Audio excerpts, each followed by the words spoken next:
இப்படி கந்தர்வ வித்தையினால அல்லது மியூசிக்கால அடையப்படக்கூடியவள் அல்லது அதாலே சேவிக்கப்படுபவள் அப்படின்னு ஒரு அர்த்தம்.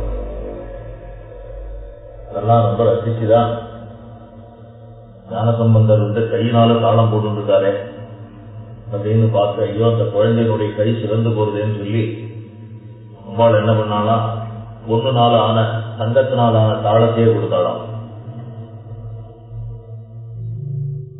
அந்த அளவுக்கு கீதையினால சேவிக்கப்பட்டவள், மியூசிக்கினால கவரப்பட்டவள். அதுல நம்ம தேவாரங்கள் எல்லாமும் அதுக்கான ரெஃபரன்ஸ் எல்லாம் இருக்கு. திருக்கண்டீஸ்வரம்னு ஒரு ஊர், இதுல சுவாமி பேரு ஹஸ்ததாளேஸ்வரர். ஞானசம்பந்தருடைய பாட்டுக்கு அவர் தாளம் போட்டாராம். அந்த அளவுக்கு மியூசிக்கால சேவிக்கப்படுபவர் அப்படின்னு சொல்லிட்டு, இப்போ கந்தர்வ சேவிதாங்கிறது காந்தர்வ வித்தையினால சேவிக்கப்படுபவள் அப்படின்னு ஒரு அர்த்தம் உண்டு. அடுத்ததாக விஸ்வகர்பா, ஸ்வர்ணகர்பா, அபரதா, வாகதீஸ்வரி இத்தியாதி நாமாவளிகள். விஸ்வகர்பா அப்படிங்கிறது விஸ்வம் பிரபஞ்ச ஜாதம் கர்ப்பே யஸ்யாஹா, யஸ்யாஹா கர்ப்பே எந்த ஒரு தேவியினுடையதான கர்ப்பத்துல பிரபஞ்ச ஜாதமான விஸ்வம் அனைத்தும் இருக்கிறதோ அப்படின்னு அதுக்கு விளக்கம் கொடுத்திருக்கார் பாஸ்கராச்சாரியார். அவங்கெல்லாம் இந்த கர்ப்ப சப்தம், இந்த சப்தங்கள்னால நிறைய மிஸ்லீட் பண்ணப்படுறோம் அப்படிங்கறதெல்லாம் நிறைய தடவை பார்க்கிறோம். இந்த வார்த்தைகளுக்கு தாற்பயங்கள் தெரியலன்னா என்ன நினைச்சுக்கோன்னா, என்னமோ இந்த உலகமானது பொதுவாக கர்ப்பஜமாக இருக்கக்கூடியதான விஷயம் மாதிரி இதுவும் கர்ப்பஜம் போல இருக்கு அப்படிங்கறதான ஒரு எண்ணம் நமக்கு வரும். இந்த சப்தத்துல அவாவா ஒரு தாற்பயத்தோட சில சப்தங்கள் எல்லாம் பயன்படுத்துறாங்க. சம்ஸ்கிருதத்துல ஒரு சிலதெல்லாம் சப்தங்கள் மாறியே பயன்படுத்துவாங்க. சொன்னேன் ஞாபகம் இல்லை, சிந்தனம்ங்கிற வார்த்தைக்கும் சிந்தாங்கிற வார்த்தைக்கும் வித்தியாசம் இருக்கு. மன்யுங்கிற வார்த்தைக்கும் குரோதம்ங்கிற வார்த்தைக்கும் வித்தியாசம் இருக்கு. கோபம் அப்படி பொதுவாக பாத்தீங்கன்னா அதுக்கு ஆங்கிலத்துல மொழிபெயர்ப்பு எழுதும் பொழுது ஆங்கிரி அப்படின்னு எழுதுவாங்க. அதுல வித்தியாசம் இருக்கு. மன்யு அப்படிங்கிறது என்னன்னா தார்மீகத்துக்கு தர்மமான முறையில என்னுடைய ஜூரிஸ்டிக்ஷன்ல இருக்கக்கூடியதான ஒரு விஷயத்துக்காக நான் கோபிச்சுக்கிறதுக்கு பேர் மன்யுன்னு. அதுவே அதர்மமான முறையில இருந்ததுன்னா அதுக்கு குரோதம்னு பேர். ரொம்ப அழகான எக்ஸாம்பிள் சொல்லுவாரு. பையன் பாடம் படிக்கலைங்கிறதுனால வாத்தியார் அவனை கோபிச்சுட்டு அவனை தண்டிச்சார்னு வச்சுக்கோங்க, அதுக்கு பேர் மன்யுன்னு பேர். அங்கேயே கோபம் வரணும், கோபம் வந்தாதான் அவனை அடிக்க முடியும். அந்த கோபத்துக்கு மன்யுன்னு. பையன் வாத்தியார் பத்தியா வாத்தியார் என்ன அடிச்சுட்டாருன்னு சொல்லிட்டு அவருடைய சைக்கிளை பஞ்சர் ஆக்கினான்னு வச்சுக்கோங்க, அதுக்கு குரோதம்னு. மன்யுங்கிறது லாஜிக்கல், அது தார்மீகமான நிலை. பகவானுக்கு தவறு செய்பவாள் கிட்ட வரக்கூடியது மன்யுன்னு. அது கன்ஸ்ட்ரக்டிவ் அண்ட் ப்ராக்ரெசிவ். குரோதம் இருக்கு, அதுதான் டேஞ்சரஸ். அது என்னன்னா துவேஷத்தின் பார்ப்பட்டதாக வருது.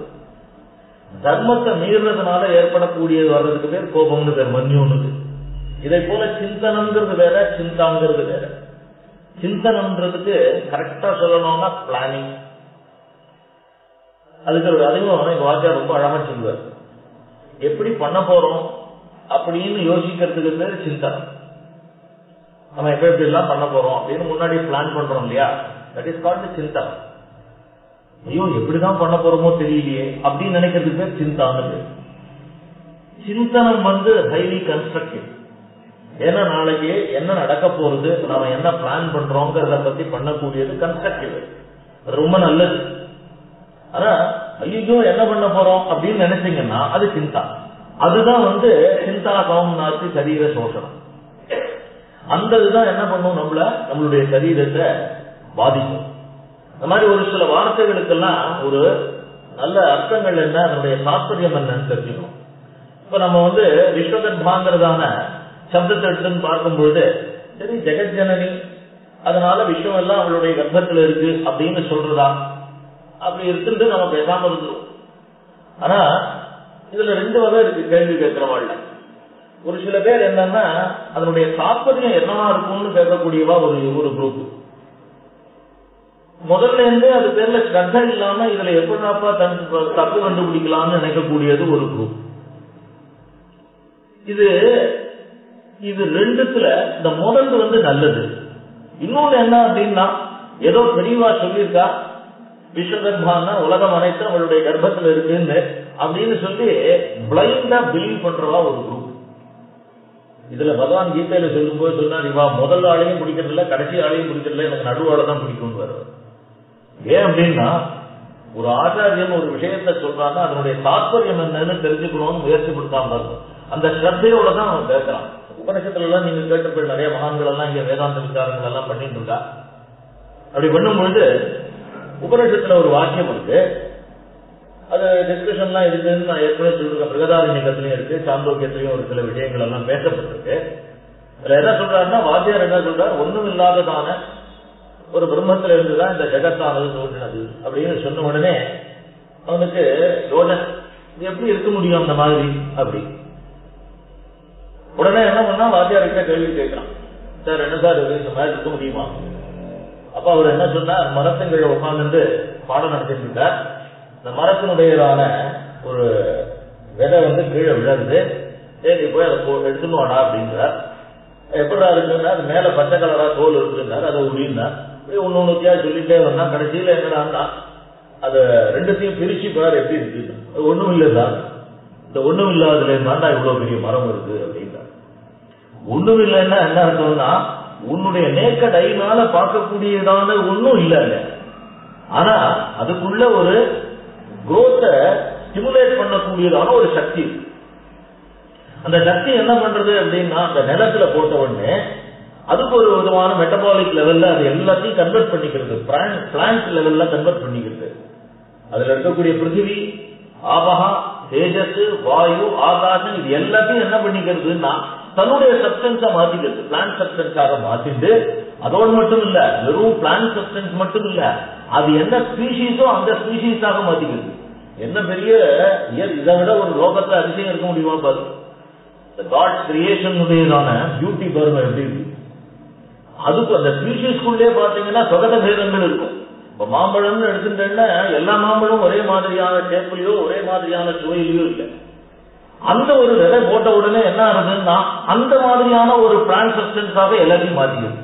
அதுக்கு நம்ம தனியா ஜலம் விடுறது இல்லை, இது ஒட்டு மாங்காய் கோசம் வச்சிருக்கிற ஜலம் தான் இது அப்படின்னு சொல்ற மாதிரி எல்லாம் ஒரே ஜலமா தான் பண்றோம். அப்ப என்ன பண்றதுன்னா, அதனுடையதான ஸ்பீஷீஸ்னுடையதான யுனிக்னஸோட சேர்ந்து அந்த சப்ஸ்டன்ஸாக மாற்றிது. அப்படித்தானே தோன்றது உலகம்.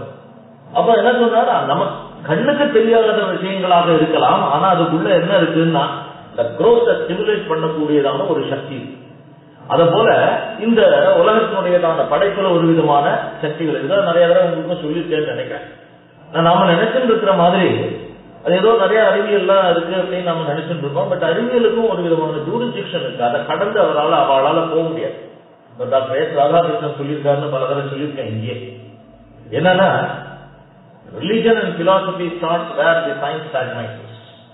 எங்க போய் சயின்ஸ் அப்படி முட்டி மோதி நிற்குமோ அங்கிருந்துதான் வேதாந்தம் ஆரம்பிக்கும். ஏன்னா அவ்வளவுதான் ஜூரிஸ்டிக்ஷன் இருக்கு, அதுக்கு மேல பண்ண முடியாது. ஏன் சார் மாங்கோட்டையை போட்டா மாமரம் வளர்றதுன்னா தட் இஸ் இட்ஸ் நேச்சர் அப்படின்னு சொல்லிட்டு விட்டுருவா. அது மேல அறிவியல் அறிஞர்களால ஒன்றும் பண்ண முடியாது. ஆட்டம் அது என்னன்னா, it is a component, it is a compound entity. There are 3 components in it. In each and every atom there are 3 components. என்னன்னா the proton, neutron and electrons. சரி, அதுல என்ன பண்ணுது அப்படின்னா, they will explain the nature of the atom. அதாவது electrons ஒரு particular ஸ்பீட்ல particular ஆர்பிட்ல வேகமா சுத்தி வருது. The uniqueness of the atom depends upon the total number of electrons and also the speed and orbit in which they are going around the protons சொல்றோம். இப்போ இவ்வளவுதான் அறிவியல். இதுக்கு மேல who has fixed the speed and the orbit of the electrons கேட்டா என்ன பதில் சொல்லுவோம்? அறிவியல் அளவு நின்று விடும்.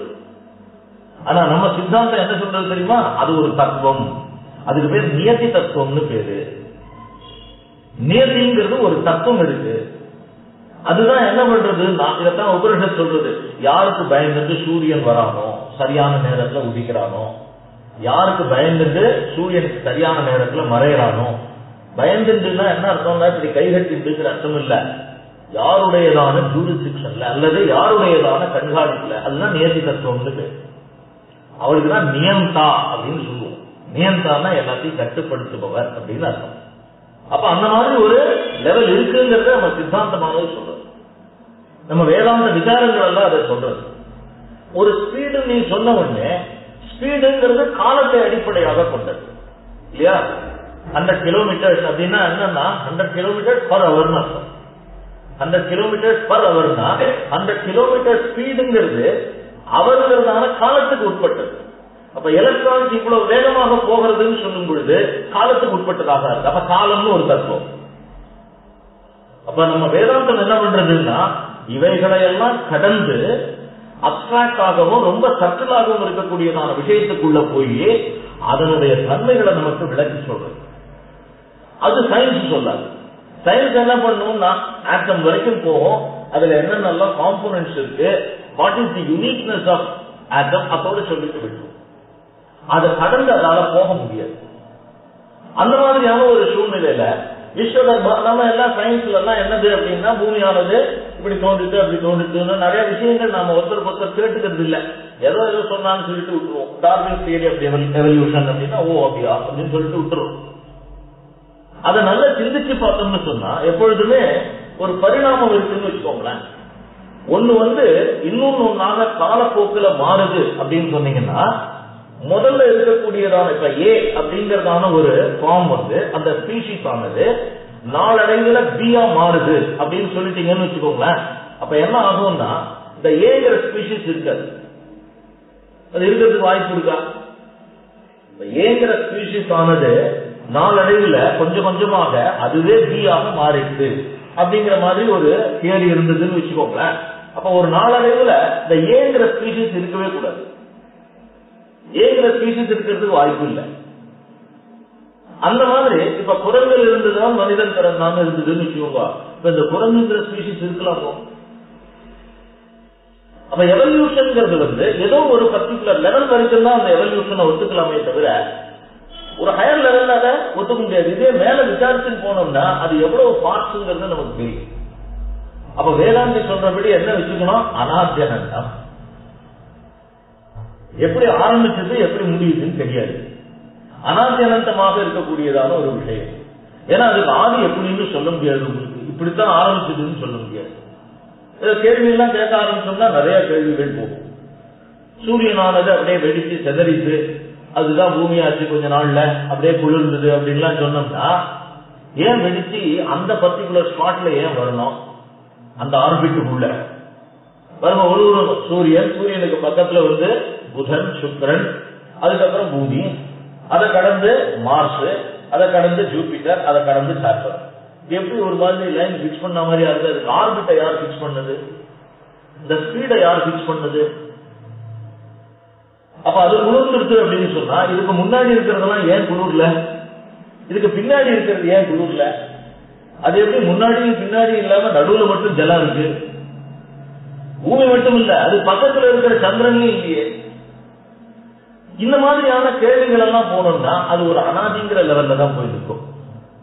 இன்னும் நம்ம புராணங்கள் எல்லாம் என்ன சொல்றதுன்னா லட்சோப லட்சம் கிரகங்கள் இந்த மாதிரி இருக்கு கேலக்சியில அப்படிங்கிறான். அப்ப எத்தனை சூரியன் வெடிச்சது? இந்த ஜலம்ங்கிறது எப்படி வந்தது? இல்ல சார் அது H2O, ஹைட்ரஜனும் ஆக்சிஜனும் சேர்ந்து ஏன் மற்றதெல்லாம் சேரல? இல்ல சார் அதெல்லாம் இல்ல. ஏன் இல்ல? என்ன பதில் சொல்றது? இப்படி கேள்வி கேட்டுட்டே போயிட்டு இருக்க வேண்டியதுதான். அதான் வேதாந்தி என்ன சொன்னா, அனாதி அனந்தம். ஏன் அனாதின்னு சொன்னாங்க அப்படின்னு கேட்டா, ஒன்னால அதை பிக்ஸ் பண்ண முடியாது.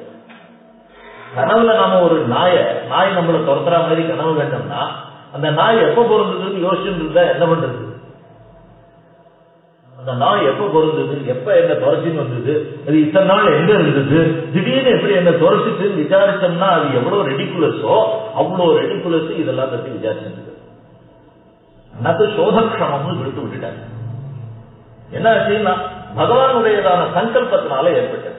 அப்ப இங்க கர்ப்பங்கிற சப்தம் என்னன்னா நாம நினைக்கிற மாதிரி மற்ற இடங்கள்ல எல்லாம் நம்ம பார்க்கிறோமே, இவைகள் எல்லாம் அதனுடைய கர்ப்பத்துல இருந்தது, அந்த மாதிரியான நிலையில சங்கல்பம். தது ஐக்கியத பகுஷ்யாம் பிரஜாயே, அதான் சங்கல்பம். நான் பலவாக ஆகிறேன் அப்படின்னு நினைக்கிறது சங்கல்பம். உடனே அது பலராக சிருஷ்டியாது. அப்ப இவைகள் எல்லாம் எங்க இருக்குன்னா அம்பாளுடைய சங்கல்பத்துல இருக்கு. கர்ப்பம் தான் இந்த இடத்துல எப்படி எடுத்துக்கணும்னா அவளுடைய சங்கல்பத்துல இருக்கு. அவ சங்கல்பம் பண்ணினாள்னா என்ன ஆகும்னா சிருஷ்டியானது ஏற்படும். அவ சங்கல்பம் பண்ணினாள்னா லயத்தை அடைஞ்சது. அப்ப எதுக்குள்ள போகும்னா இவைகளெல்லாம் ஒரு மெட்டபாரிக்கல் ஸ்டேட்மெண்ட். புராணங்கள்ல எல்லாம் என்ன சொல்லியிருக்குன்னா, இந்த இதெல்லாம் கேள்விப்பட்டிருப்பீங்க. பாகவத புராணத்துல கிருஷ்ணருடையதான இது தன்னுடைய வயசுக்குள்ள எல்லாத்தையும் வச்சுட்டு இருந்தார் அப்படின்னு. இதெல்லாம் மெட்டபாரிக்கல் ஸ்டேட்மெண்ட். ஒரு சில விஷயங்கள் எல்லாம் நமக்கு புரியணும் மேலோட்டமாக அப்படி சொல்லி வச்சிருப்பா பெரியவாட்டா. வாஸ்தவமா என்னன்னா அதெல்லாம் தத்துவங்கிறதான லெவல்ல ஐக்கியமாயிருக்குன்னு அர்த்தம். அதுக்கான சூழ்நிலைகள் உருவாகும் பொழுது கிரியேஷன் ஆனது ஏற்படும். அந்த நிலைகள் மறுபடியும் அந்த லயத்தை அடைஞ்சிடும். இதுதான் அந்த தாற்பயம். அப்ப விஸ்வகர்ப்பான்னா என்ன அர்த்தம்னா, நாம நினைச்சுட்டு இருக்கிற மாதிரி மற்றவைகள் எல்லாம் எப்படி கர்ப்பஜமாக இருக்கோ அதை போல கர்ப்பஜம்ங்கிறது இந்த லோகம் கிடையாது. அப்பதான் இல்லைன்னா என்ன ஆகும் கேட்டேன்னா, இப்ப எப்படி கர்ப்பஜமாக இருக்கக்கூடிய விஷயங்களுக்கெல்லாம் ப்ராக்ரஸா ஒரு தன்மையை சொல்றோ அந்த மாதிரி ஜெகத்துக்கு சொல்ல வேண்டியிருக்கும். யோசிச்சு பார்ப்போம். பூமி சின்னதா இருந்தது அப்படின்னு ஆரம்பிச்சுக்கணும் நீங்க. பிருத்திவி சின்னதா இருந்தது, அப்புறம் கொஞ்சம் கொஞ்சமா பெருசாச்சு. எப்படி நாம குழந்தையா இருந்து பெரியவனாலும் இதெல்லாம் என்ன ஆயிடும். அப்புறம் இது எப்படி இருந்து இதை எக்ஸ்பிளைன் பண்ண முடியாத ஒரு நிலை ஏற்படும். அப்ப அம்மாளுடைய சங்கல்பம்னு வச்சுக்கோங்க. அப்ப என்ன ஆகும்னா நினைச்ச பொழுது அப்படியே சிருஷ்டி ஆகும். அது என்ன சார் அந்த மாதிரி நினைச்சபடியில சிருஷ்டி ஆகுமா அப்படின்னா, நாமளே சொல்றோம் கனவுல யார் சிருஷ்டி பண்ணினா? நாமளே தான் சிருஷ்டி பண்ணுறோம். ஒண்ணு ரெண்டு இல்ல, எத்தனையோ பேரை சிருஷ்டி பண்ணுறோம். இந்த கிளாஸே கனவாக ஏன் இருக்கக்கூடாது? இந்த கிளாஸே கனவாக ஏன் இருக்கக்கூடாது? இப்ப இத்தனை பேருடைய சிருஷ்டி யாரு கனவு காண்றாரோ அவர்களுக்கு வருமே. ஆகையினால சங்கல்பங்கிறதான பொருள்ல தான் இந்த கர்ப்பங்கிறதான சப்தத்தை எடுத்துக்கணும். விஸ்வகர்ப்பம்னா என்ன அர்த்தம்னா, பிரபஞ்ச ஜாதமாக இருக்கக்கூடியதான பதார்த்தங்கள் எதெல்லாம் உண்டோ அதெல்லாம் அவளுடைய சங்கல்பத்திலிருந்து பிறக்கிறது. அவர் என்ன பண்றாருன்னா இந்த மாதிரி ஆகணும்னு நினைக்கிறார், அதுவாகவே ஆயிடும். அப்புறம் என்னன்னா அதையெல்லாம் கொண்டு வர ருத்ரத்துல இந்த மாதிரி சொல்லியிருக்கேன். இது சொன்னா என்ன கவனம் இல்லை. அவரை சம்ஹாரமூர்த்தின்னு சொல்றது இல்லை. ருத்ரத்தினுடையதான வியாக்கியானத்துல கல்பலக்காங்கிறதான ஒரு வியாக்கியானத்துல சொல்லும் போது சொல்லுவார், எல்லாரும் உன்னை விஷயம் தெரியாம சம்ஹாரமூர்த்தி சம்ஹாரமூர்த்தின்னு சொல்றா, நீ சம்ஹாரமூர்த்தி இல்லப்பா அப்படின்பார். ஏன் அப்படின்னா அது ரொம்ப அழகான எக்ஸாம்பிள் சொல்லுவார். இந்த ஜீவனானவன் தன்னுடைய கர்ம பலனால இங்கே அங்கேயே தேடி அலைஞ்சி திரிஞ்சு அபிராமி சொல்றாரு பாருங்க, அந்த மாதிரி எங்கெங்கெல்லாம் என்னென்ன உண்டோ அங்கங்க அலைஞ்சு திரிஞ்சு இதை பண்ணலாமா அதை பண்ணலாமா, இப்படி போலாமா அப்படி போலாமா, இது உயர்ந்ததா அது உயர்ந்ததா, இது நல்லதா அது நல்லதா, இப்படி விசாரங்கள் எல்லாம் பண்ணி அடுத்தவர்களுக்காகவே வாழ்ந்து அப்பாடா போருண்டாப்பாங்கிற ஒரு நிலை வரும்பொழுது பகவான் என்ன பண்றாருன்னா, நீ அலைஞ்சதெல்லாம் போருண்டாப்பா அப்படின்னு சொல்லிட்டு அவரை கூட்டு மடியில உட்கார வச்சு தூங்க வைக்கிறார். அதுக்கு பேர் பிரளயம்னு பேர். தூக்கத்துக்கே நித்திய பிரளயம்னு பேர். இது எதை போலன்னா ரொம்ப அழகா அந்த வியாக்கியாத்தா சொல்றார். இந்த குழந்தை என்ன பண்ணுமா, பகல்ல ஏதோ லீவ் விட்டாள்னா இந்த சின்ன ஒரு 6 வயசு 7 வயசு பசங்க இருக்கா போயிருக்கும். அதுலயும் கொஞ்சம் ஹைப்பர் ஆக்டிவா இருக்கிற பசங்கன்னா மேய்க்கிற பாடு இருக்க அவ அப்பா அம்மாவுக்கு அவ்வளவு பெரிய பாடு. 2ஆப்பா லீவ் விடுறான் பள்ளிக்கூடம் அப்படிங்கிற அளவுக்கு வந்துடும். அத்தனை ஆட்டம் ஆடி கடைசியில என்ன பண்ணுவோம்னா அம்மா மடியில படுத்துக்கும். அந்த அம்மா என்ன பண்ணுவான்னா தட்டி தூங்க வைப்பா. தூக்கத்திலேயே கொஞ்சம் எழுப்பி ஏதாவது கொடுக்கணும்னா பால் இதுல ஏதோ காப்பலான்னு கொடுத்து அதை படுக்க வச்சு தட்டி தூங்க வைப்பாளாம். அதை போல அலைஞ்சி திரிஞ்ச ஜீவராசிகளை எல்லாம் ஒரு அம்மாவானவள் தன்னுடைய மடியில தட்டி எப்படி தூங்க வைக்கிறாளோ அந்த மாதிரி பகவான் என்ன பண்றாரான்னா பரமேஸ்வரன் இந்த ஜீவன்கள் எல்லாம் தட்டி தூங்க வைக்கிறாராம். உன்னை போய் சம்ஹாரமூர்த்தின்னு சொல்றாளே அப்படிங்கிறவர் ஜீவன் எல்லாம் என்ன ஆகும்னா அது அடுத்த ஜென்மாவை எடுத்துக்கணுமே. கர்மபலனுக்கு ஏற்ற மாதிரி பகவான் கீதையில சொன்ன மாதிரி வாசாந்தி ஜீர்ணானி யசாவிகாய நவானி கிருந்தாதி நரோபராணின்னு வேற சரீரத்தை எடுத்துக்கணுமோ இல்லையோ, அதுக்குள்ள ஒரு சின்ன பீரியட் இது இருந்ததுன்னா சூப்பர் ஆனிவர்சரி வேண்டாம்னு சொல்லிட்டு 2-3 மாசம் ரெஸ்ட் எடுத்துட்டு அதுக்கப்புறம் மறுபடியும் வேலைக்கு சேரும் பார்த்தோம். அது போல நடுவில் ஒரு சின்ன கேப். இது என்னன்னா இது எல்லாம் வேலையில இருக்கிற வரைக்கும் ஒரு காரியம் பண்ண முடியல. சூப்பர் ஆனிவர்சரில எந்த விதமான லாபமும் இல்லை. இன்கிரிமெண்ட் கூட எனக்கு வராது. அதனால என்ன பண்ணுவோம், நான் சூப்பர் அனிமேஷன் வாண்டான்னு எழுதி விட்டுட்டு அதுல ஒரு 2-3 மாசம் ரெஸ்ட் எடுத்துட்டு மறுபடியும் அது வாத்தியார் தொழில தான் உண்டு. மற்ற இதுல எல்லாம் அந்த தேதியில வச்சு அடிச்சு விட்டுருவான். வாத்தியார் தொழில என்னன்னா அந்த அகாடமிக் இயர் முடிகிற வரைக்கும் எடுக்கலாம்னு சூப்பர் அனிமேஷன் ஒன்று வச்சுருக்கான். அது என்ன பண்றதுன்னா அதெல்லாம் கால்குலேட் பண்ணி பார்த்துக்கோ, இதுக்கு மேல இருந்தாலும் ஒன்றும் வரப்போறது இல்லை. ஒரு 2-3 மாசம் நம்ம ஆத்துல ரெஸ்ட் எடுத்துக்கிட்டு அதுக்கப்புறம் ஜூன் மாசத்துல மறுபடியும் பள்ளிக்கூடத்துல பிரைவேட் ஸ்கூல்லயோ ஏதாவது பிரின்சிபாலா எதையா போலாம் அப்படின்னு நினைக்கிற முடியும். அது போல இந்த ஜீவன் என்ன பண்றாருன்னா பரமேஸ்வரன் போட்டு மடியில தட்டி ஒரு டப்பா நீ ஆட்டம் ஆடினது இப்ப அடுத்த ஆட்டத்துக்கு தயாராகணும், அது வரைக்கும் ரெஸ்ட் எடுத்துக்கோன்னு ஒரு அம்மா குழந்தைய தட்டி தூங்க வைக்கிற மாதிரி அவர் தூங்க வைக்கிறார். உன்னை போய் சம்ஹாரமூர்த்தின்னு சொல்றாங்கடாப்பான்னு வியாக்கியாத்தான் சொல்றாரு. அப்போ இந்த கர்ப்பங்கிறதான சப்தத்தினுடைய அர்த்தம் என்னன்னா அவருடைய சங்கல்பத்திலிருந்து எல்லாம் தோணும் லோகம் முழுவதும். அதனால்தான் உண்மேஷ நிமிஷோத்பன்ன விபன்ன புவனாவளின்னு நாமாவளி எழுதினார் முன்னாடியே. அம்பாள் என்ன பண்றான்னா அப்படி கண்ணை மூடி துறக்கிறா, லோகம் கட்டி ஆயிடுது. அப்ப கர்ப்பான்னா என்ன அர்த்தம்னா நாம நினைச்சிட்டு இருக்கிற மாதிரியான கர்ப்பம் இல்லது, அம்பாளுடையதான சத்சங்கல்பத்தினால்தான் இந்த உலகம் முழுசும் பிறக்கிறது அப்படிங்கிற சென்ஸ்ல தான் விஸ்வகர்ப்பாங்கிறதான வார்த்தையானது பயன்படுத்தப்பட்டுள்ளது. வாத்தியார் சொல்வார் விஸ்வகர்ப்பா